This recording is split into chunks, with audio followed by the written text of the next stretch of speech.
Bonjour à tous, je suis Stéphane Genet, le créateur de ce podcast. L'épisode que vous allez écouter est issu du livre que j'ai écrit avec Benjamin Briot, l'animateur de la chaîne YouTube Nota Bene. Mes chers camarades, bien le bonjour. Dans notre livre, intitulé « Mais c'est un complot », conspiration, intrigue et coups fourrés dans l'histoire, nous racontons ainsi 25 complots et intrigues qui sont autant d'occasions de voyager à travers les époques et les continents pour découvrir des histoires dignes des plus grands films. Vous trouverez tous les renseignements sur le livre en description de l'épisode. Et à l'occasion de la sortie de cet ouvrage, j'ai proposé sur la page Instagram du podcast, n'hésitez pas à la rejoindre d'ailleurs, un vote pour choisir le thème de cet épisode parmi 4 complots issus du livre. Et c'est donc l'assassinat de Jules César qui a obtenu vos suffrages. Vox Populi, Vox Dei, partons donc à Rome. Bonne écoute!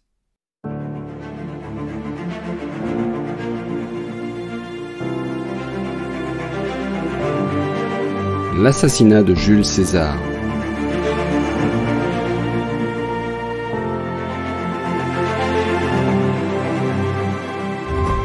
Bonjour à tous. Il est un peu avant midi à Rome, la cité la plus puissante de son époque.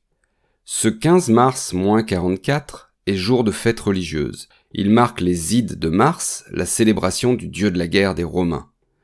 Portant une couronne de laurier sur la tête, Jules César avance vers le Sénat. Le silence se fait à son arrivée.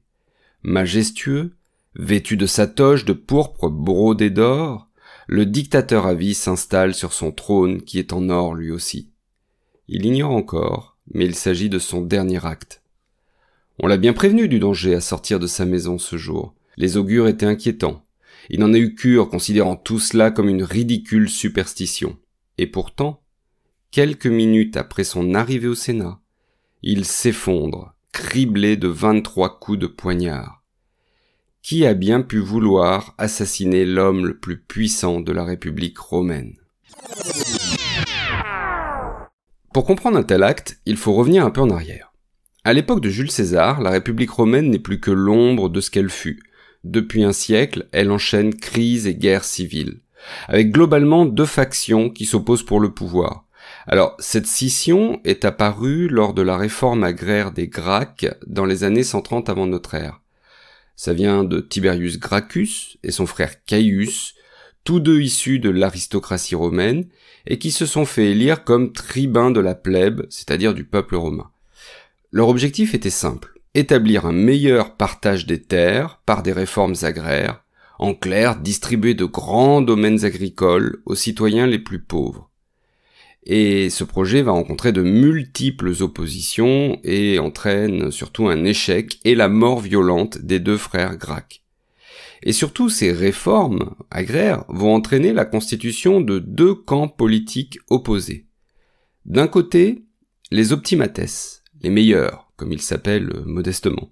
C'est globalement l'aristocratie et plus largement les conservateurs, partisans de la tradition républicaine et surtout totalement hostiles aux idées des Gracques. De l'autre, les populares, les populaires, populistes ou favorisant le peuple, partisans des réformes agraires et plus largement de changements politiques et sociaux en faveur des plus pauvres et des non-citoyens. Alors ces groupes sont assez fluctuants, ils bougent au gré des alliances politiques et des événements. Et l'engagement de certains hommes politiques romains pour tel ou tel groupe est souvent lié à des calculs ou un simple opportunisme. Et donc les guerres civiles vont opposer les partisans de ces 2 camps, sur lesquels se greffent évidemment d'autres enjeux politiques et sociaux.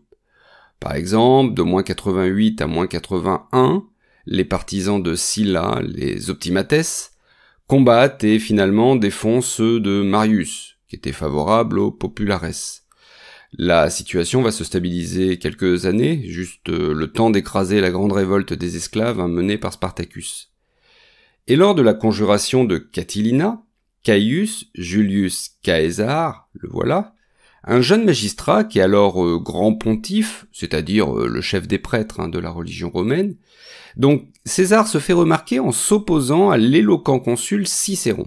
Oui, César va plaider la clémence pour Catilina le comploteur et ses compagnons, au motif qu'un citoyen romain ne peut être condamné sans jugement. Alors César est déjà neveu par alliance de Marius, Mais cet argument juridique le classe définitivement dans le camp des populares, dont il va devenir l'un des grands noms. Alors, à l'époque de César, il faut bien comprendre que le pouvoir dans la République romaine se concentre entre quelques mains, au gré des victoires militaires, des réseaux de clientèle, d'amitié, des jeux d'alliance. Jules César l'a bien compris. Il a une aura sur les populares, et cette aura lui donne un atout monnayable auprès des puissants. Et c'est cet atout que veut utiliser Crassus. Crassus, c'est l'un des deux consuls, et c'est surtout l'homme le plus riche de Rome. Et il voit en César le moyen de contrer l'autre consul, l'ambitieux Pompée. Oui, comme on le voit, la politique à Rome à cette époque, c'est un peu du billard à trois bandes. Et justement, c'est à trois que ces hommes entendent se partager le pouvoir. En moins 60, le premier triumvirat, c'est-à-dire le pouvoir des trois hommes, est constitué. Crassus apporte l'argent, le général Pompée la gloire militaire, et César lui apporte le soutien des populares. Bon, des trois, c'est clairement Pompée l'homme fort. C'est aussi le candidat des optimates, ce qui montre qu'avec la présence de César, les deux factions réussissent à s'allier au pouvoir. Et grâce au soutien de Pompée et de Crassus, César est élu consul en moins 59. Mais il est très ambitieux, et ça ne lui suffit pas. Lui aussi cherche la gloire, il cherche les honneurs, et il cherche surtout l'argent nécessaire à sa carrière politique. Et la conquête des Gaules, de moins 58 à moins 51, va lui fournir les trois. Il s'enrichit, ses victoires servent sa renommée, et une partie du butin est distribuée généreusement, ce qui lui assure des soutiens au Sénat. Bref, c'est une excellente opération. Devant toi, Vercingétorix, fils de Celtil, chef de la tribu des Arvernes, commandant de la place forte d'Alésia, roi de tous les Gaulois, quel sort vas-tu lui réserver?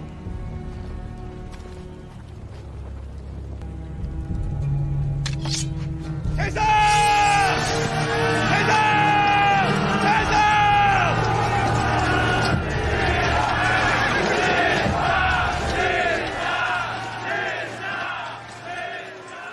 Entre-temps, en moins 53, Crassus meurt lors d'une opération militaire contre les Parthes. Alors le triumvirat prend fin logiquement, et c'est désormais un duel pour le pouvoir entre César et Pompée. D'alliés, ils deviennent rivaux. En moins 52, le Sénat, sous l'influence des optimates, nomme Pompée consul unique. Il est seul aux commandes. Et César est déclaré hors la loi. Alors à l'époque, il est en territoire espagnol, il peut pas faire grand-chose. Mais sa vengeance sera terrible.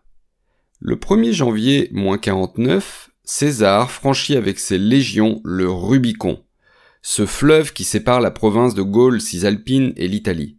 C'est un mouvement totalement interdit pour un général à la tête de ses armées. Mais comme César l'aurait dit, alea iacta est, les dés sont jetés. Alors la guerre civile éclate, et tourne mal assez vite pour Pompée et ses partisans. Ils se replient en Orient et subissent en moins 48 une défaite écrasante à Pharsale, en Thessalie, face aux troupes de César. Pompée cherche refuge en Égypte, mais il n'y trouve que la mort. Avant même de pouvoir poser le pied à terre, il est assassiné sur ordre du pharaon Ptolémée XIII Philopator, qui pensait par cet assassinat faire plaisir à César. Bon, c'est complètement raté. César est furieux que son adversaire ait péri ainsi, et il en profite pour épouser la sœur du pharaon, une certaine Cléopâtre, qu'il place au pouvoir. Alors la guerre ne s'arrête pas, elle continue même en Espagne contre le fils de Pompée, qui, dans une belle tradition familiale, est lui aussi battu et exécuté. En moins 45, ça y est, Jules César est désormais seul au pouvoir. Alors il aurait pu faire comme s'il l'a en son temps, pourchasser ses anciens adversaires et leurs partisans à coups de proscription. Et pourtant, il se montre clément, il pardonne. Caius Cassius Longinus, un des anciens lieutenants de Pompée, est ainsi nommé préteur, une magistrature de haut rang. Le sénateur, Marcus Junius Brutus, qui fut lui aussi dans le camp du perdant, est pardonné. Bon, probablement parce que sa mère est une ancienne maîtresse de César, et qu'il est donc peut-être son fils. Bon, il reçoit honneur, faveur, et lui aussi devient préteur en moins 44.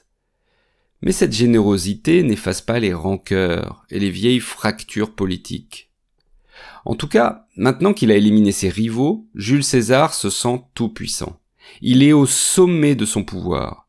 Il a déjà cumulé plusieurs fois la dictature, cette magistrature extraordinaire mais temporaire, octroyée en temps de crise. Il augmente d'un tiers le nombre de sénateurs, et il obtient même le droit de les nommer lui-même. Et le 14 février 44, le Sénat le nomme dictateur à vie. Il est comblé d'honneur, même un peu trop. D'ailleurs, chez certains sénateurs, il y a clairement la volonté d'en faire beaucoup pour le rendre détestable auprès de la population. On va nommer par exemple un mois de l'année de son nom, juillet, d'après Julie, le nom de sa gaine, c'est-à-dire sa famille. César peut s'asseoir sur un siège en or, faire tirer son char par des chevaux blancs, à l'instar des dieux. On l'autorise à porter en permanence la toge pourpre, qui est réservée aux triomphateurs, et même à se coiffer de la couronne de laurier du vainqueur, ce qui au passage est bien pratique pour dissimuler sa calvitie. Bref, tout semble lui réussir. Sa personne commence même à devenir sacrée, et d'ailleurs il n'est pas le dernier à jouer sur cette idée en rappelant à qui veut l'entendre que sa famille descend de Vénus.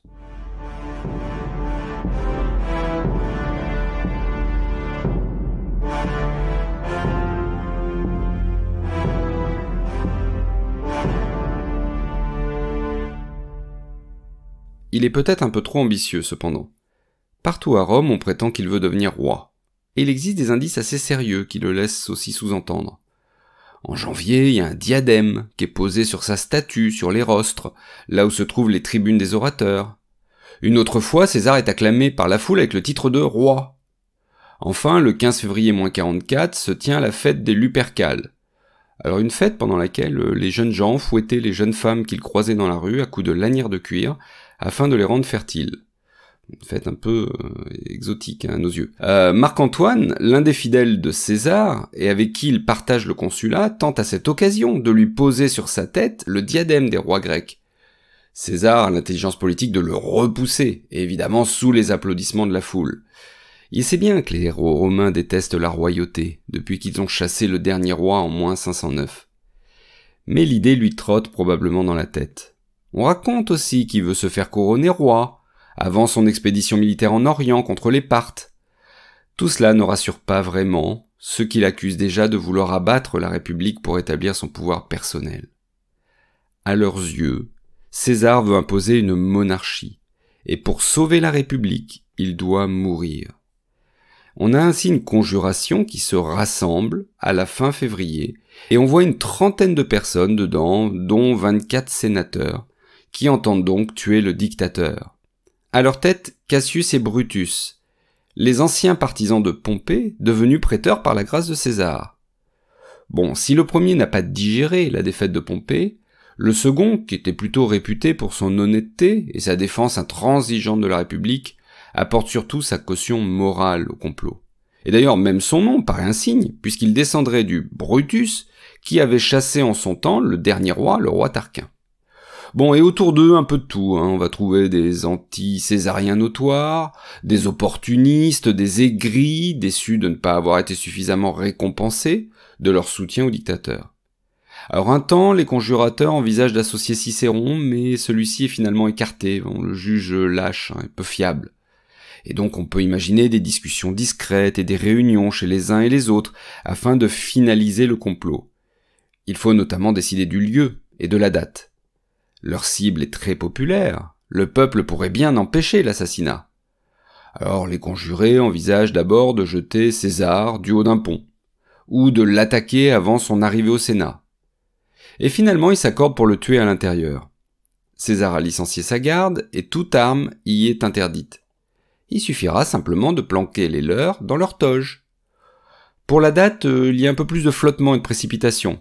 Jules César entend partir en guerre contre les Parthes, il faut donc agir vite.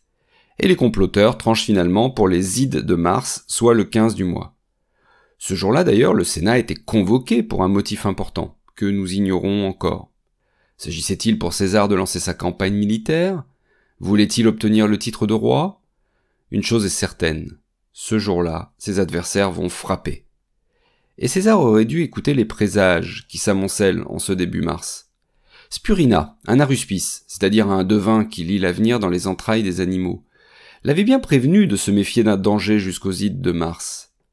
Mais le dictateur balayait tout ce qu'il considérait comme des superstitions. La veille de sa mort, il a pourtant une intuition. Lors d'un dîner, un convive, qui souhaite peut-être d'ailleurs l'informer de ce qui se trame, l'interpelle en lui demandant quelle mort lui semble la meilleure. « Celle à laquelle on ne s'attend pas », répond César. Et le matin même du 15 mars, sa femme Calpurnia vient le voir et le supplie de ne pas se rendre au Sénat. Elle a fait un rêve horrible, elle l'a vu égorgé, couvert de sang. Enfin, les augures, ces prêtres chargés d'interpréter les présages et signes divins, lui prédisent une journée défavorable. C'est un bel euphémisme. César était déjà pas très en forme après le dîner bien arrosé de la veille, finit par se résoudre. Il restera chez lui et il va reporter la séance du Sénat. Et c'est alors que Decimus Brutus, l'un de ses amis et son lieutenant pendant la guerre des Gaules, se rend à son domicile. « Il faut aller au Sénat, lui dit-il, faut pas tenir compte des peurs de sa femme et des propos de charlatans. » César se laisse finalement convaincre. Il ne doit pas faire attendre plus longtemps les sénateurs qui sont venus pour lui, surtout s'il a besoin de leur vote.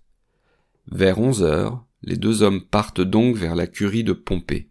Mais ce que César ignore, c'est que son cher ami Decimus fait aussi partie du complot, et qu'il ne voulait surtout pas qu'il manque cette séance-là. Le dictateur est à peine parti qu'un esclave arrive à sa demeure avec un mot urgent, ou un message oral, selon les sources, à transmettre à César. Mais c'est trop tard, celui-ci est déjà en route vers son destin. Le trajet vers le champ de Mars est long. La litière à porteur du dictateur est régulièrement arrêtée par des gens qui souhaitent l'acclamer, le toucher, le solliciter pour toutes sortes de raisons. Beaucoup laissent des petits mots à ses secrétaires. Et voilà, selon Plutarque, qui nous raconte cette scène, qu'un homme fend la foule pour parler lui aussi à César. C'est l'un de ses amis, un grec nommé Artémidore de Cnide. Au milieu des clameurs, il le supplie de lire le mot qu'il lui remet, l'avertissement du complot à venir dont il a appris l'existence chez des amis de Brutus. Mais pris par la foule des demandeurs et peut-être préoccupé par la séance à venir, César conserve en main le billet sans le lire.